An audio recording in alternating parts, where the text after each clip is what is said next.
얼굴을 좀 보시고 얼굴에 미소를 좀 띠시고 우리 이제 생글생글 웃으시면서 하나님 말씀 좀 보도록 하겠습니다.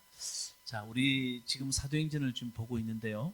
우리 지난주는 오순절 사건에 대해서 우리가 잠깐 나눴습니다. 예수님이 죽고 부활하신 후에 사람들이 다 모여서 120명의 사람들이, 다시 말하면 예수님을 따르는 사람들이 모여서 그들이 기도했습니다. 그랬더니 성령이 바람처럼 세차게 불어왔다고 말했습니다. 그랬더니 그들 속에 생기가 돋기 시작하더라 라는 말씀을 여러분들에게 말씀드렸습니다. 기억나시죠? 예, 생기라는 말은 일어나는 힘, 다시 살아갈 수 있는 용기가 그들에게 다시 생기기 시작하더라, 이 말을 우리에게 들려줍니다. 제가 이렇게 말씀드렸습니다. 여러분, 우리 교회 여러분들이 2달 전에 내가 무화과나무 교회로 좀 나가야 되겠다 마음에 결단했을 때, 그래, 내가 다시 한번 신앙생활 시작하자, 옷깃을 여미고, 그래, 내가 다시 한번 말씀으로 하나님 앞에 서자, 인생을 새롭게 하자, 여러분, 그런 일어날 마음이 생기고 용기가 생겼다면 여러분 속에 성령이 역사하고 계신다, 제가 그렇게 말씀드렸습니다. 성령의 역사입니다.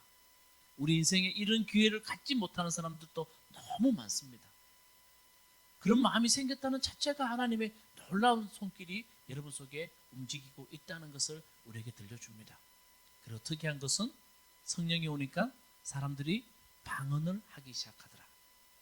그 방언은 서로가 서로를 소통하는 역사가 그들 속에 일어나기 시작하더라 라는 말을 여러분들에게 증거했습니다.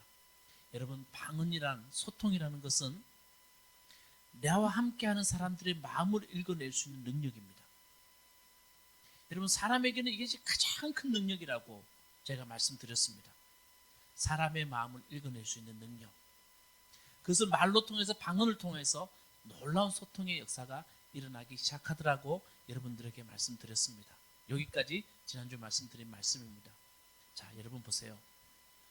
변화가 일어났습니다. 제자들은 두렵고 떨린 가운데 있었는데 변화가 일어났습니다. 근데 여러분, 변화에는요 반드시 냄새가 납니다. 자, 죽은 것이 변하면 어떤 냄새가 납니까? 썩은 냄새가 납니다. 산 사람이 변하면요 향기가 납니다. 그래서 바울은 그리스도의 향기란 표현을 썼습니다. 예수 믿는 사람들은 옆에 가면 좀 향기가 나야 됩니다. 좀 다른 향기. 이 변화에 대해서 우리에게 이야기하고 있습니다. 그랬더니요, 여러분, 유대인들은 이렇게 변하는 이 모습을 보고 뭐라 표현하고 있냐 하면, 저 사람들은 술이 취했다. 120명의 사람들이 함께 모여서 그렇게 방언도 하고 기도하고 변화가 일어나니까 뭐라 그러냐면 그것을 술이 취했다고 말합니다. 해석할 능력이 없습니다. 도대체 저런 현상을 처음 봤기 때문에 그들이 해석할 능력이 없는 겁니다. 술이 취했다. 좀 다른 말로 표현해 볼까요? 좀, 여러분, 술 취한 사람들 막 여러분들 옆에 길 지나가면 뭐라 그럽니까? 예? 가끔 이렇게 말합니다. 저 미쳤다, 미쳤어. 저 제정신이야? 이렇게 사람들 말하듯이, 사람들은 이 술 취했다는 말 속에는 그 사람들은 지금 제정신이 아닌 것다, 좀 미친 사람들 같다 라고 그들이 그렇게 말을 표현한 겁니다. 그게 오순절을 바라보는 사람들의 시선이었습니다. 그런데요, 잘 보세요. 술 취했다는 말을 들으니, 미쳤다는 말을 들으니 베드로가요, 열한 사도가요, 대단히 마음속에 화가 났습니다. 제 표현입니다. 그래서 오늘 14절 말씀 앞을 보고 한번 같이 읽어보도록 하겠습니다. 14절에 이렇게 표현하고 있습니다. 시작. 베드로가 열한 사도와 함께 일어나서 목소리를 높여서, 자, 여기까지 보세요. 그 소리 듣더니 베드로가 열한 사도와 함께 목소리를 높여서 일어납니다. 그리고 그들에게 엄숙하게 말합니다. 자, 다 같이 시작. 이것을 아시기 바랍니다. 내 말에 귀를 기울여 주십시오. 15절 시작. 지금은 아침 9시입니다. 그러니 이 사람들은 여러분의 생각하듯이 술에 취한 것이 아닙니다. 아시겠습니까? 사람들은 이걸 해석할 수 있는 능력이 없어요. 120명의 사람들의 변화, 이것을 사람들은 해석할 능력이 없어서 유대 사람들이 뭐라 그러냐면 술에 취했다. 그럴 베드로와 11사도가 일어납니다. 그리고 큰 소리로 말합니다. 한마디로 말하면 우리는 지금 술에 취한 것이 아닙니다. 엄숙히 말합니다. 지금 아침 9시입니다. 어떻게 아침 9시에 사람들이 술에 취할 수 있습니까? 그리고 베드로가 이 현상을 사람들에게 설명해 주기 시작합니다. 그게 오늘 본문 말씀입니다. 근데 베드로가 이 현상을 설명하는데 어떻게 설명했으면 좋을까? 그게 뭐냐 하면 그 당시에 거기 모여있던 술 취했다고 말했던 사람들은 대부분 다 유대인들인데 그 유대인들에게 그들이 알아듣기 쉽게 그들이 다 알고 있는 요엘서를 가지고 베드로가 설명해 주기 시작합니다.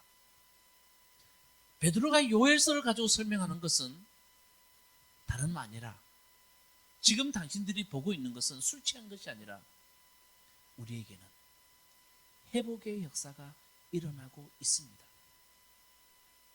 요엘이 말했듯이 우리에게는 회복의 놀라운 역사가 지금 일어나고 있는 겁니다라고 베드로가 말을 하고 있는 겁니다. 자, 여러분, 그래서 베드로는 요엘서를 가지고 인용하면서 지금에 일어나는 이 변화의 현상을 설명하고 있는데 잘 봐야 됩니다. 그렇기 때문에 우리가 오늘은 요엘서로 한번 넘어가 봅시다. 여러분, 요엘서가 구약 성경에 예언서로 있는데 한번 읽어보셨어요? 요엘서가 어떤 내용인지 아세요? 모르는 게 정상입니다. 괜찮아요. 자, 요엘서 그러면 여러분 꼭 머릿속에 기억하세요. 이거 하나 기억하면 됩니다. 그러면 요엘서 다음에 누가 이야기해도 여러분 머릿속에 떠오릅니다. 자, 요엘서 그러면 따라해봅시다. 메뚜기. 뭐라고요? 메뚜기는 누구입니까?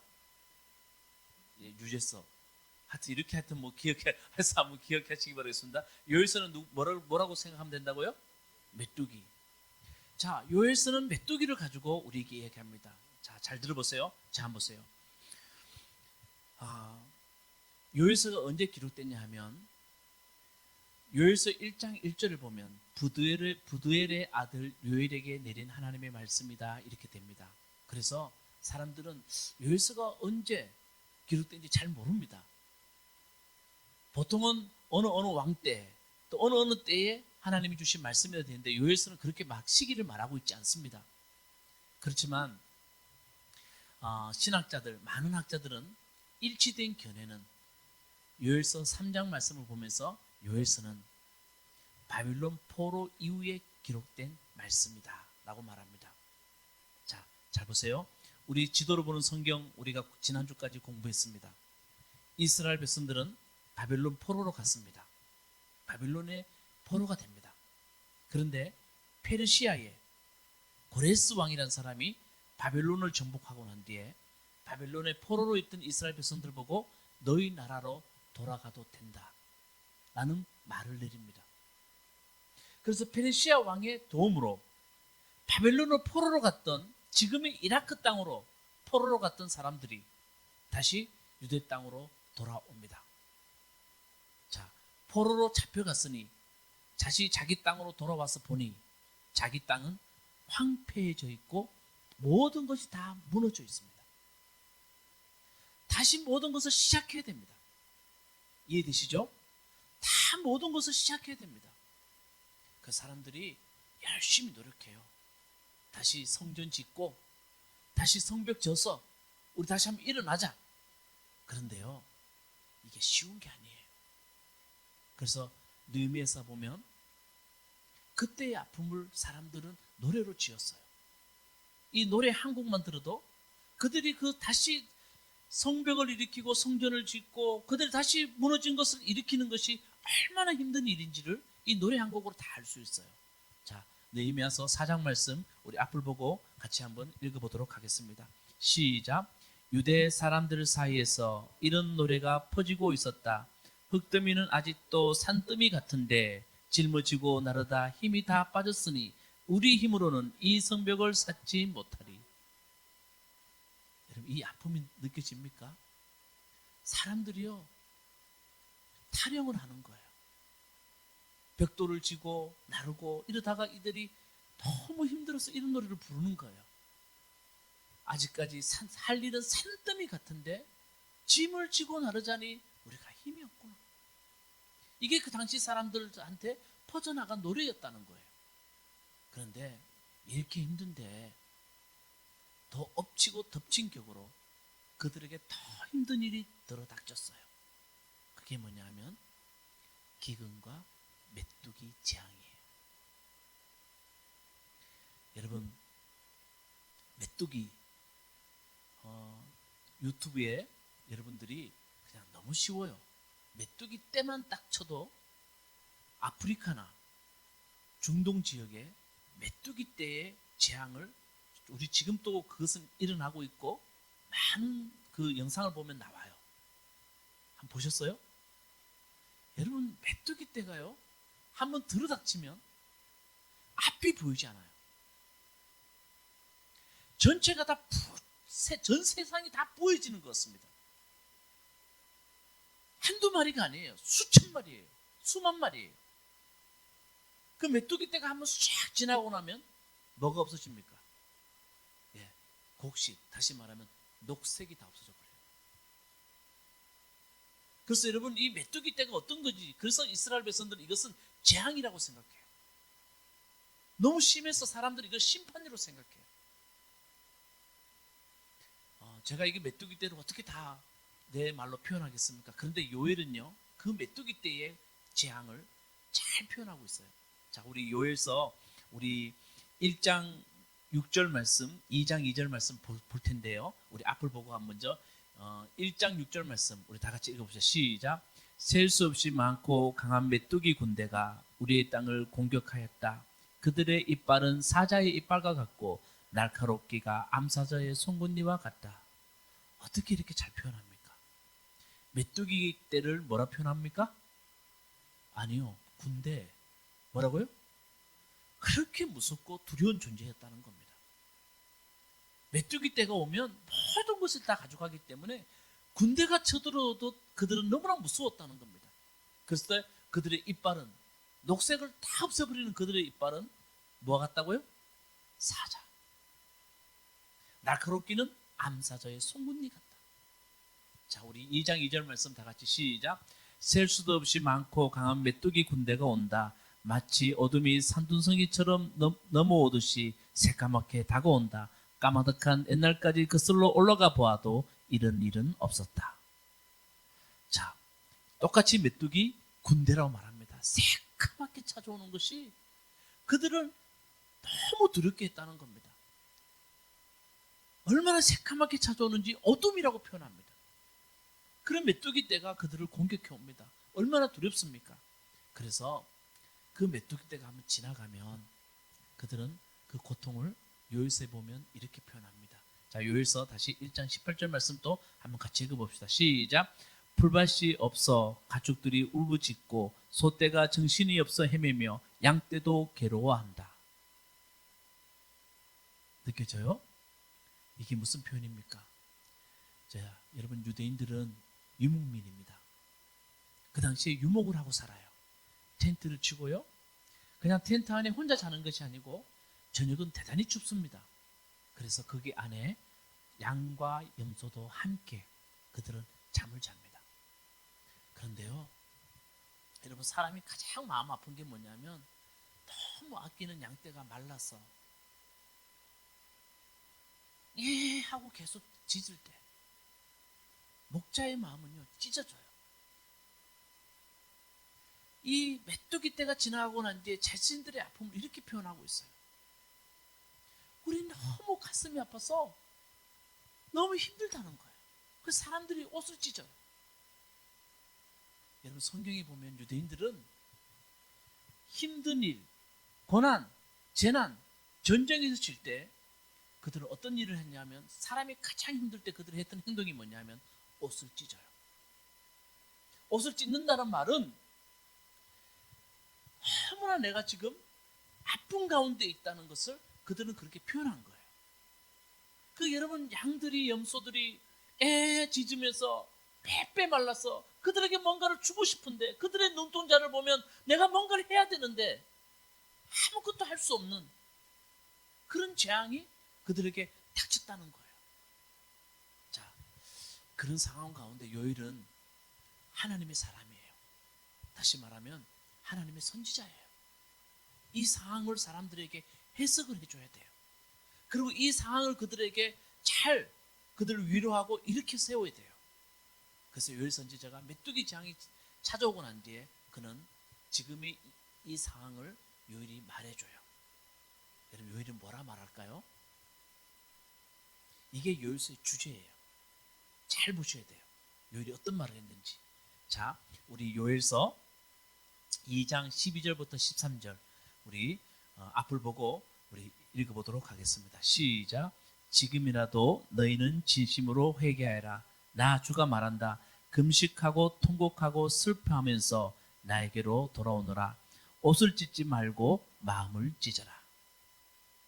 이게 요엘서의 주제예요. 자, 이 말씀을 잘 이해하기 위해서는 자, 저 한번 보세요. 이게 진짜 중요해요.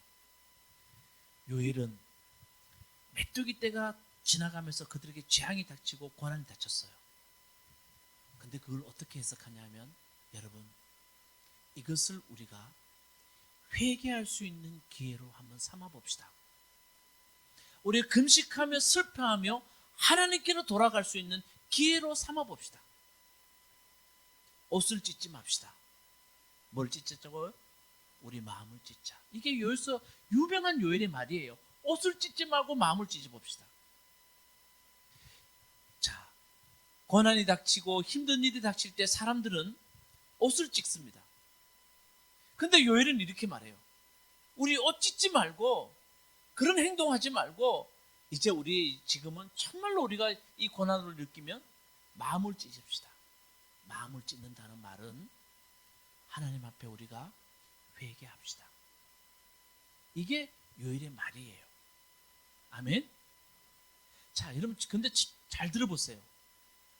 아니 메뚜기 재앙이 닥쳤는데 요엘은 무슨 이야기 하냐면 여러분 힘 좀 냅시다.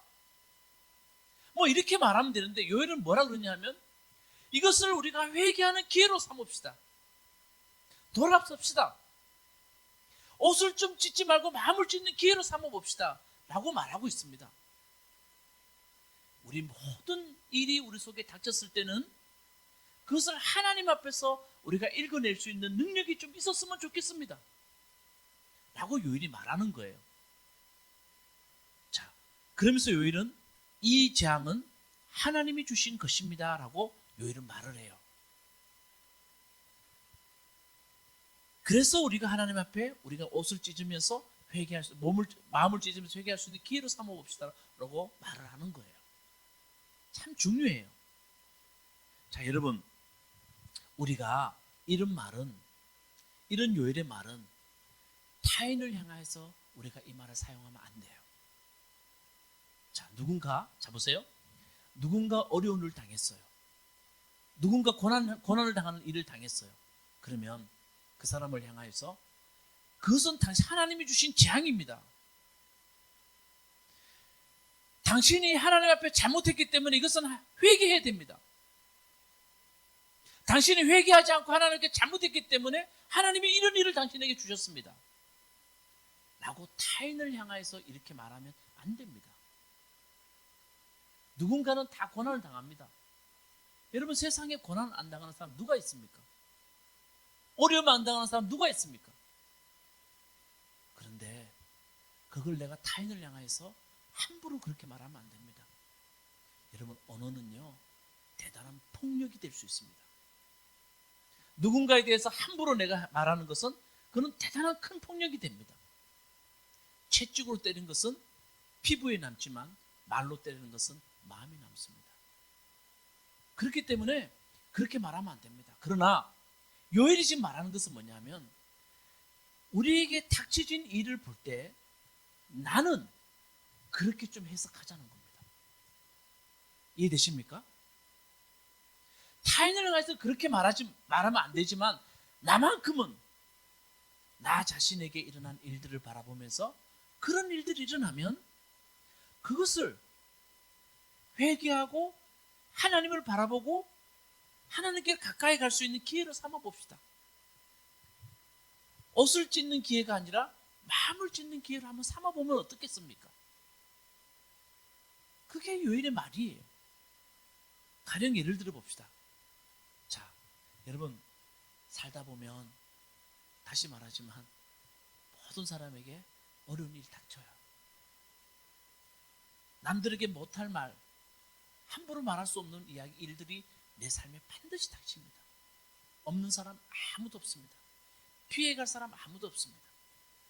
그런 일이 닥쳤을 때는 요일의 말로 해석하면, 그래, 하나님 앞에 내가 스스로 해석하기는, 그래, 이건 하나님이 주신 기회야. 하나님이 주신 거야. 그래, 이 어렵더라도 이런 기회를 통해서 내가 하나님 바라봐야지. 하나님 바라봐야지. 그리고 내가 하나님 앞에서 마음을 찢는 기회를 한번 삼아보자. 이게 요일의 말입니다. 남들이 어떤 말을 하더라도 내 스스로는 그렇게 해석할 수 있는 능력이 있어야 된다는 겁니다. 아멘.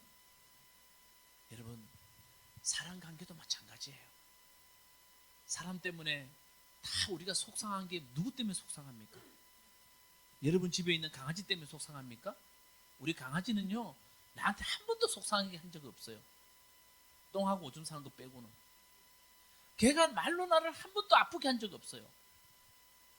사람 때문에 속상해요. 다. 인터넷 방송이 되고 있지만 엊그제는 우리 사람이 저한테 얼마나 그냥 차 안에서 소리 지르는지, 죄송합니다.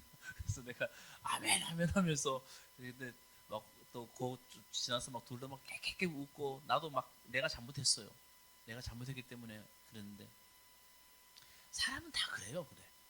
근데 여러분, 사람 관계에서 우리가 이렇게 좀 멀어졌을 때 어떻게 했으면 좋겠어요? 그래, 하나님 앞에 내가 설 수 있는 기회로 한번 삼아보자. 자꾸 이렇게 읽어낼 수 있는 사람이 능력 있는 사람이에요. 좀 못난 사람 만나고 좀 못난 사람이 있으면, 그래, 이것이 하나님 앞에서 내가 좀 돌아설 수 있고 하나님 앞에 기도할 수 있는 기회로 삼아보자. 요일은 그렇게 좀 하자는 겁니다. 아멘이시죠? 이게 진짜 중요해요. 근데 요일은 왜 이렇게 말하는 줄 아세요? 요일은요, 너무 하나님을 그는 많이 경험했기 때문이에요. 그가 하나님을 경험했어요. 요일서에 보면 요일은 하나님을 이렇게 표현해요. 자, 우리 2장 13절, 2장 18절 말씀 읽을 텐데, 한번 먼저 2장 13절 하반절 우리 읽어보도록 하겠습니다. 시작. 주님께서는 은혜롭고 자비로우시며 오래 참으시며 한결같은 사랑을 늘 베푸시고 불쌍히 여기는 마음이 많으셔서 뜻을 돌이켜 재앙을 거두기도 하신다. 요인은 이 하나님을 알기 때문이에요. 우리 삶에 닥쳐진 일을 하나님께 회개할 수 있는 기회로 삼고 하나님을 회복할 수 있는 기회로 삼는 사람들, 왜 그렇게 했냐면 우리 하나님이 이런 분이시기 때문이에요. 하나님은 은혜롭고 자비롭고 오래 참으신대요. 한결같은 사랑을 늘 베풀어 주시는 분이래요. 그렇기 때문에 내 삶에 닥쳐진 일은 하나님과 가까이 갈 수 있는 기회로 좀 삼아보자는 거예요. 그게 요일의 말이에요. 이 하나님을 체험했기 때문이에요. 이 하나님이 계시기 때문에 우리가 그렇게 해보자는 거예요. 자, 요일서 2장 18절 말씀 시작. 그때 주님께서는 땅에 당한 일로 마음 아파하시고 당신의 백성을 불쌍히 여기셨다. 네, 하나님이 어떤 분이라고요? 예, 우리가 고통당하면 함께 마음 아파하시는 분이시고 우리를 보면서 불쌍히 여기시는 분이시더라는 거예요. 그렇기 때문에 우리 삶에 닥쳐지는 일을 우리가 회개하고 돌아설 수 있는 기회로 삼아보자는 거예요. 이런 하나님이 계시기 때문에, 요일은 이 하나님을 알기 때문에 요일이 옷을 찢지 말고 뭘 찢자고요? 마음을 찢자는 거예요. 하나님이 계시다는 거예요. 너무 좋으신 분이 계시다는 거예요. 이게 예언서의 핵심 메시지입니다. 여러분, 우리 예수님이 오셨어요. 예수님이요, 사람들한테 하나님 소개시켜주고 싶었어요. 어떤 말로 하나님을 소개시켜줘야 사람들이 잘 알아들을 수 있을까? 잘 들으세요. 예수님이 하나님 소개예요. 예수님이 자기 아버지 소개하고 있어요. 그러니까 우리가 길을 열어서 하나님이 어떤 분인지 우리가 반드시 알아야 돼요. 예수님 비유로 말씀해 주세요. 잘 아는 비유입니다. 아들이 아버지의 재산을 다 가지고, 자기가 받을 재산을 가지고 아버지께 재산을 받아서 집을 나가요. 다 탕진해 버려요. 손에 가진 게 아무것도 없어요. 돼지를 기르면서, 종으로 일하면서 돼지가 음식 먹는 거 보면서 아들이 뭐라 그럽니까? 저 돼지 지엽 열매라도 내가 실컷 먹었으면 좋겠다. 그만큼 그는 모든 것을 다 잊어버렸어요. 그런데 성경 우리에게 이렇게 말해요. 그 아들에게는 언제 아들이 돌아오나, 언제 아들이 돌아오나 늘 먼 산을 바라보고 있는 아버지가 있더라는 거예요. 아들은 어느 순간에 정신이 번쩍 듭니다. 제 정신을 차리고 성경이 이렇게 표현하고 있습니다. 그래, 나에게는 아버지가 있지. 이제 아버지에게 가서 말하겠다. 아버지, 저는 아들로 받아주지 마세요. 저는 품꾼으로 받아주세요. 아버지 집에서 그냥 일하게만 해주세요. 그렇게 말할 수 있는 아버지가 있지. 그래서 아들 어떡합니까? 아버지께 돌아갑니다. 아들이 돌아가서 아버지 집에 가까이 오자 아버지가 저 멀리서 아들이 온 걸 봅니다. 어떡합니까? 달려갑니다. 그리고 어떡합니까? 안아줍니다. 성경의 순서대로 보면 안아줍니다. 입을 맞춥니다. 옷을 입힙니다. 잔치를 벌입니다. 그리고 아들 손에 뭐를 끼워줍니까? 반지를 끼워줍니다. 반지를 끼워준다는 건 뭡니까? 가족들이 너는 내 가족이야. 종 아니야. 넌 내 가족이야. 반지를 끼워줍니다. 예수님이 소개하는 우리 하나님입니다. 예수님이 이렇게 말씀하신 것은 우리에게는 너무나 좋은 아버지가 있다. 우리가 어떤 상황 가운데 있더라도 우리에게는 아버지가 있다. 그걸 좀 믿었으면 좋겠다. 그게 예수님이 말했던 하나님이십니다. 예수님이 이 땅에 오신 이유는 우리에게 그런 좋은 아버지가 있다는 걸 사람들이 좀 알았으면 좋겠다. 늘 눈이 감겨서 우리의 삶이 힘들면 근시안이 되어서 내 앞만 보입니다. 하늘을 쳐다볼 수 있는 여유가 없습니다. 예수님은 하늘 좀 쳐다봐라. 이 말은 무슨 말입니까? 아버지가 있다는 걸 좀 알았으면 좋겠다. 요엘도 마찬가지입니다.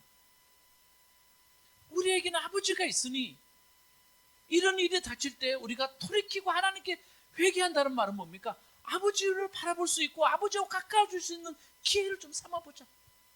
우리가 정신 차릴 수 있는 기회를 좀 삼아보자. 이게 요엘이 했던 말입니다. 저는 제 성경의 요엘서 위에 이렇게 표현했습니다. 아버지가 있는 자는 회개한다. 아멘. 아버지가 있으니까요, 내 가슴을 찢을 수 있는 마음이 생기는 거예요. 다시 말하면 아버지께 가까이 가려고 하는 그 마음, 돌이킴이 그 속에 있는 거예요. 저는 오늘 이 말씀을 통해서 여러분들이 꼭 이 말씀을 좀 가슴에 새겼으면 좋겠어요. 아버지가 있다. 여러분 힘든 가운데 있더라도 내 삶 속에는 아버지가 있다. 그 사람이 회개하는 사람이에요. 그런 사람의 회복이 일어난다는 거예요. 그래서 요일은 이렇게 말합니다. 자, 우리가 회개하면 이제 하나님이 두 가지 큰 일을 벌이시겠대요. 이게 중요해요. 요일서의 핵심 중에 핵심이에요. 두 가지를 하신대 하나님은. 첫 번째가 뭐냐 하면 메뚜기가 다 먹고 간 거 하나님이 이른비 늦은비 봄비 가을비 내리셔서 곡식을 다시 열매를 거두게 하시고 포도주와 또 올리브 기름을 짤 수 있는 그런 기회를 너에게 주겠다. 그런 날이 오겠다. 이렇게 말합니다. 자, 여러분, 회복의 역사예요. 회복의 축복이에요. 이 땅의 것을 누릴 수 있는 축복. 이게 진짜 큰 축복이에요. 제가 좋아하는 목사님이 이렇게 말씀하시더라고요. 우리가 물 위를 사람들이 걷는 것만 기적인 줄 아는데 땅 위를 걷는 것도 기적이다. 아멘. 여러분, 우리가 하나님 주신 이 모든 땅의 것들을 누릴 수 있는 것이 얼마나 큰 축복인 줄 몰라요. 이게 회복이에요. 제가 2014년도인가요? 프랑스의 세계적인 잡지 엘르라는 잡지의 편집장이었던 장 보미니크 보비라는 사람이 있습니다. 이 사람이 갑자기 뇌졸중으로 쓰러집니다. 3개월 뒤에 일어납니다. 그가 할 수 있는 것은 오직 왼쪽 눈 이것만 깜빡일 수 있습니다. 알파벳을 짚어주면 그 알파벳을 보고 그가 눈을 깜빡이면서 자기를 표현해냅니다. 20만 번 그가 눈을 깜빡임으로 지어진 책이 잠수복과 나비라는 책입니다. 두껍지 않습니다. 조그마한 책이고 금방 읽어낼 수 있습니다. 이 잠수복과 나비라는 이 책에 보면 왜 잠수복이냐? 갇혀진 자기, 움직일 수 없는 자기가 마치 잠수복에 있는 사람처럼, 그러나 자기는 나비처럼 훨훨 날아가고 싶습니다. 여러분, 그 책에 보면 참 눈물 나는 대목이 많습니다. 이렇게 말합니다. 내 입에 침을 넘길 수 없어서 걸걸거리는 이 침을 누가 좀 닦아줬으면 좋겠다. 침이 줄줄 흐르는데 이걸 좀 누가 닦아줬으면 좋겠다. 몸에 저기 다리가 간지러우기 시작하는데 누가 저 다리에 한번 시컷 한번 긁어줬으면 좋겠다. 그런데 그는 아무 말도 하지 못합니다. 내 사랑하는 아들 50cm에 이 아들이 앉아있는데 이 아들을 내가 사랑한다고 머리 한번 내가 만져주고 싶은데 저 아이의 뼈가 다 부러지도록 내가 한번 안아주고 싶은데 나는 아무것도 할 수 없다. 그는 20만 번의 왼쪽 눈을 깜빡이면서 그렇게 글을 썼습니다. 그러면서 그가 결국 우리가 하고 싶은 말은 뭐냐 하면 지금 우리가 누리고 사는 것이 얼마나 축복인지, 지금 내가 살아가는 것이, 숨을 쉬는 것이 얼마나 축복인지 그걸 우리에게 이야기합니다. 여러분, 땅의 것 누리는 것, 땅의 것이라 다른 것도 아닙니다. 우리가 먹는 것도, 여러분 주신 사람들도, 우리 교회에서 한 사람 한 사람들 함께 우리가 땅의 것을 누리는 것, 하나님의 회복의 역사인 줄 믿으시기 바라겠습니다. 요일은 그걸 주시겠다는 겁니다. 하나님 반드시 그것을 회복시켜 주시겠다는 겁니다. 두 번째, 요일은 이렇게 말합니다. 잘 보세요. 지금 하나님은 우리에게 영을 내려주시겠다고 말합니다. 하나님이 영을 내려주시겠다고 말합니다. 자, 오늘 우리 이은미 지사님이 읽었던 본문 말씀은 요엘의 이 두 번째 회복을 베드로가 그대로 인용한 겁니다. 그걸 베드로가 인용하면서 우리에게 들려준 말씀입니다. 자, 우리 16절, 17절, 18절인데요. 앞을 보시고 16절 말씀은 제가 읽겠는데 17절, 18절 말씀은 여러분 함께 읽도록 하겠습니다. 16절, 이 일은 하나님께서 예언자 요엘을 지켜서 말씀하신 대로 된 것입니다. 시작. 하나님께서 말씀하신다. 마지막 날에 나는 내 영을 모든 사람에게 부어주겠다. 너의 아들들과 너의 딸들은 예언을 하고 너의 젊은이들은 환상을 보고 너의 늙은이들은 꿈을 꿀 것이다. 그날에 나는 내 영을 내 남종과 내 여종들에게 부어주겠으니 그들도 예언은 할 것이다. 아멘. 이걸 요엘이 말하는 겁니다. 이걸 베드로가 지금 회개하고 돌아서는 오순절의 그 역사 가운데 있는 사람들의 모습을 베드로 해석해 주면서 이 말을 그대로 인용한 겁니다. 이게 무슨 말일까요? 자, 잘 들어봅시다. 자, 여기 17절 말씀 눈을 앞에 두시고 한번 봅시다. 나는 내 영을 모든 사람이 부어주겠다. 나의 영을 모든 사람이 부어주겠대요. 그러면 이렇게 말합니다. 내 아들들과 내 딸들은 무엇을 합니까? 너희의 젊은이들은, 너희의 늙은이들은 꿈을 꾸시고, 18절 내 영은 내 남종과 내 여종들에게 부어주겠으며, 이렇게 말합니다. 자, 여기 우리 먼저 사람들을 한번 봅시다. 어떤 사람이 등장하는지. 자, 첫 번째 어떤 사람요? 내 아들, 딸. 여기 아들, 딸. 예준이와 또 이준이와 이서. 예준이가 아니라 예준이와 이서. 아들, 딸. 자, 그 다음에 어떤 사람요? 젊은이부터 합시다. 자, 젊은이들. 그 다음 누구요? 늙은이들. 또 남종, 여종. 다시 말하면 모든 신부. 아시겠습니까? 모든 신부. 어린아이부터 어른까지 다. 자, 그 다음에 뭐 한다고 말합니까? 자, 어린아이들은 뭐 한다고요? 자, 17절 말씀 좀 올려주세요. 자, 어린아이들은 뭐 한다고요? 예언을 할 것이고, 자, 젊은이들은 환상을 볼 것이고, 늙은이들은 꿈을 볼 것이다. 보세요. 예언, 꿈, 환상. 이 세 가지는 구약 성경에서 하나님이 자기를 나타내고 자기의 뜻을 전달할 때 하나님이 항상 사용하신 방법이 이 세 가지입니다. 예언의 말씀을 통해서 말씀하시고요, 이삭처럼 꿈을 통해서, 야곱처럼 꿈을 통해서 하나님이 말씀하시고요, 에스겔처럼 환상을 통해서 하나님의 뜻을 바라봅니다. 그래서 하나님과 인간의 교통의 수단이 구약 성경에는 예언, 또 꿈, 또 환상. 그러니까 무슨 말하고 있냐면 모든 세대의 사람들이 하나님의 영이 내리니 하나님과 교통하기 시작하더라. 그래서 이 말씀을 문자 그대로 어린아이들은 예언을 해야 돼.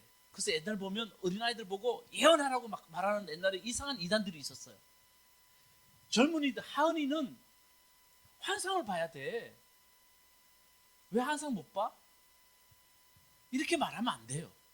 이게 뭐냐 하면 모든 세대 사람들이 하나님과 교통하기 시작하고, 그랬더니 하나님의 뜻을 알아내기 시작하더라는 거예요.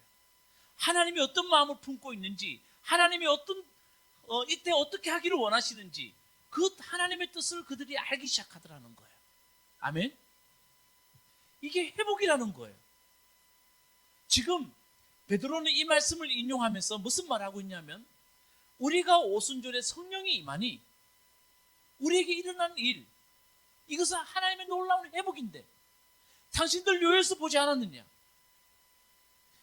우리는 하나님과 지금 여기 있는 모든 사람들이 하나님의 뜻을 알고 하나님의 마음을 알고 하나님과 교통할 수 있는 놀라운 성령의 역사가 우리 속에 일어나고 있는 겁니다. 우리 술 취한 게 아닙니다.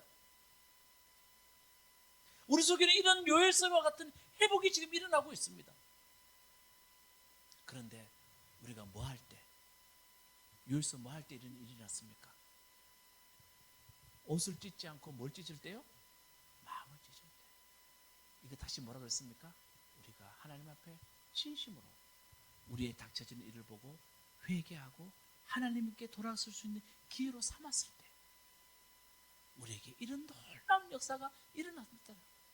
이걸 요약이 우리에게 들려주고 있습니다. 이것을 베드로가 이 말씀을 인용하고 있는 겁니다. 그래 여러분, 말씀 마치겠습니다. 우리가 정말 우리 무화과나무 교회 나오시면서 저는 여러분들에게 회복의 역사가 일어났으면 좋겠습니다. 이것을 여러분들 하나님과 가까이 갈 수 있는 기회, 하나님 앞에 나를 돌이킬 수 있는 기회로 여러분 삼았으면 좋겠습니다. 여러분 삶에 어떤 일이 벌어지든 그런 일들을 통하여서 하나님, 이 일은 하나님과 가까이 하려고 나에게 주신 기회로 여기겠습니다 하면서 용기 있게 일어나는 겁니다. 그럴 때 여러분들은 하나님 앞에서 하나님의 마음을 읽어내고 하나님과 함께 할 수 있는 놀라운 일이 여러분 속에 일어납니다. 보세요. 자, 한번 보세요. 제가 이번에 어떤 교회 가서 설교하는데 이문 교육 좀 시켜달라서 했는데 제가 물어봤어요. 여러분 자신 있게 손 좀 들어보세요. 혼자 할 수 있는 거 한번 말해보세요. 여러분 혼자 할 수 있는 거 말해보세요 라고 이야기했더니요, 사람들이 막 이야기해요. 여러분 혼자 할 수 있는 게 뭐가 있어요? 우리 권선호 집사님, 혼자 할 수 있는 거, 아무도 필요 없이 나 혼자 할 수 있는 거. 박신우 집사님 뭐가 있어요?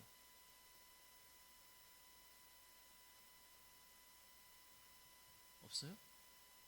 그래서 믿음의 사람들은 입 다무는 사람들이에요. 혼자 할 수 있는 게 없으니까. 자, 한번 말해보세요. 뭐가 있어요? 기도요? 기도도요, 들을 사람이 있어야 기도하죠. 맞죠? 자, 또 뭐 있어요? 아니, 숨쉬기, 숨도요, 공기가 있어야 쉬죠. 맞죠? 나 혼자 못하죠. 또 말해보세요. 그랬더니 사람들이 다 조용히 해요. 이게 생각나야 생각하지라는 책이 나오는 이야기예요. 왜 생각나야 생각하지라 그러냐면 사람들이 마지막에 이야기해요. 아야, 생각만큼 혼자 할 수 있지. 생각만큼 혼자 할 수 있잖아. 근데 그 책은 이렇게 말해요. 순이를 보니 꽃이 생각나더라. 꽃도 있어야 되고 순이도 있어야 생각한대요. 혼자 생각 못한대요. 여러분 생각은 다 뭔가가 있기 때문에 하는 생각들이에요. 다시 말하면 우리 인간은 아무것도 혼자 살 수 있는 게 없대요. 진짜 중요한 이야기입니다. 우리가 여러분 내 혼자 뭔가를 잘할 것 같지만 우리 지금까지 혼자 하면서 잘할 수 있었던 게 뭐가 있습니까? 저는 여러분에게 꼭 부탁드립니다. 성령님이 여러분과 함께 할 때 여러분 삶에 역사가 일어날 줄을 믿습니다. 우리 손에 있는 것을 내려놓고 성령님 나와 함께 해주고 나를 회개하고 하나님께 가까이 갈 때 우리 삶에 아름다운 일들이 조금씩 이루어질 줄을 믿습니다.